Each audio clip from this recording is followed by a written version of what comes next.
تمہاری آنکھیں حسین شفاف مسکراتی جوان آنکھیں، شہابی چہرے پہ ابروؤں کی کماں کے نیچے میں لکھ رہا ہوں۔ تمہاری آنکھیں سفید کاغذ پہ اپنی پلکوں سے چل رہی ہیں، میں پڑھ رہا ہوں۔ تمہاری آنکھیں، تمہاری پلکیں کہانیاں سی سنا رہی ہیں، میں دوستوں اور ساتھیوں میں گھرا ہوا ہوں، مسرتوں کے گلاب ہر سمت کھل رہے ہیں، تمہاری آنکھوں کے پھول گویا مہک رہے ہیں۔ یہ میری ایک ایسی نظم کا ٹکڑا ہے جو میں نے اتفاق سے جیل میں کہی تھی۔ اور آنکھیں جو انسانی زندگی میں بڑی ہی خوبصورت چیز ہے، ان کا سفر جاری رہتا ہے۔ باپ سے بیٹے کی آنکھیں، بیٹے سے اس کے بیٹے کی آنکھیں، ان کے بچوں کی آنکھیں، اور یہ سلسلہ چلتا رہتا ہے۔ اور میری اس نظم میں اس تسلسل کا اظہار ایک احتجاجی شکل میں ہوا ہے، اس لیے کہ یہ نظم میں نے جیل میں کہی تھی۔ اس کے میں دو ٹکڑے اور سنانا چاہتا ہوں۔ ابتدا سنا دی تھی، بیچ کا اور آخر کا۔ مجھے گرفتار کر کے جب جیل لا رہے تھے پولیس والے، تم اپنے بستر سے اپنے دل کے ادھورے خوابوں کو لے کے بیدار ہو گئی تھی۔ تمہاری پلکوں سے نیند اب بھی ٹپک رہی تھی، مگر نگاہوں میں نفرتوں کے عظیم شعلے بھڑک اٹھے تھے۔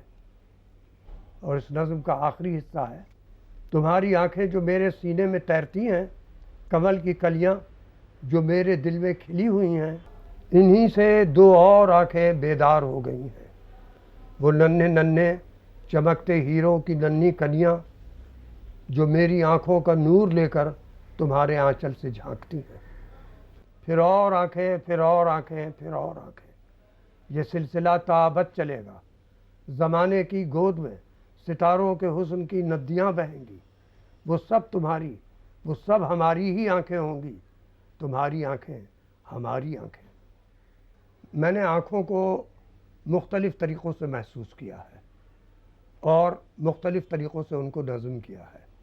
جو نظم آپ نے ابھی سنی، یہ آج کے جدید عہد کی نظم ہے، اس کی زبان جدید ہے، اس کا احساس جدید ہے اور اس کا کمپوزیشن جدید ہے۔ اب میں آپ کو ایک شعر اور تین شعر سنا رہا ہوں۔ پہلا جو ہے وہ کلاسیکل ہے اور دوسرا کلاسیکل اور ماڈرن ملا ہوا۔ کلاسیکل ہے: خدا حسین و جمیل ہے اور تمہاری آنکھوں میں جلوہ گر ہے۔ خدا حسین و جمیل ہے اور تمہاری آنکھوں میں جلوہ گر ہے، وہ موج رنگ بہار تم جس سے گل فشاں ہو میری نظر ہے۔ اور یہ تین شعر ہیں کہ تیری دلبری کا تحفہ یہ ستارہ بار آنکھیں، تیری دلبری کا تحفہ یہ ستارہ بار آنکھیں، میں شوق سے چھلکتی خوش و پرخمار آنکھیں، میرے دل پہ سایہ افغن میری روح و جام روشن، یہ فرشتہ گیر زلفیں یہ خدا شکار آنکھیں، رہتا ابد سلامت یہ دل و نظر کی جنت، یہ سدا بہار پہ کر یہ سدا بہار آنکھیں۔ دیکھیے، یہ ہوتا ہے کہ سینکڑوں آنکھیں جو ہمارے تصور میں رہتی ہیں، جن کا ہمیں تجربہ ہے، وہ ایک کیمیاوی شاعرانہ عمل سے شعر میں ڈھل کے نئی آنکھ بن جاتی ہے۔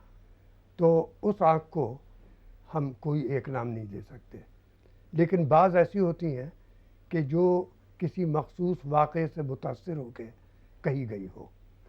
اس میں جو میں نے کلاسیکل کی بات کہی وہ یہ ہے کہ خدا حسین و جمیل ہے اور حسن سے محبت کرتا ہے۔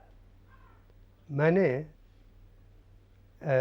عدن میں آج سے کوئی 15 سال 20 سال پہلے فلسطین کی ایک مجاہد لڑکی کو آٹوگراف دیا تھا، اور اس کو یہ سمجھنے میں بہت آسانی ہوئی کہ خدا حسین و جمیل ہے اور تمہاری آنکھوں میں جلوہ گر ہے۔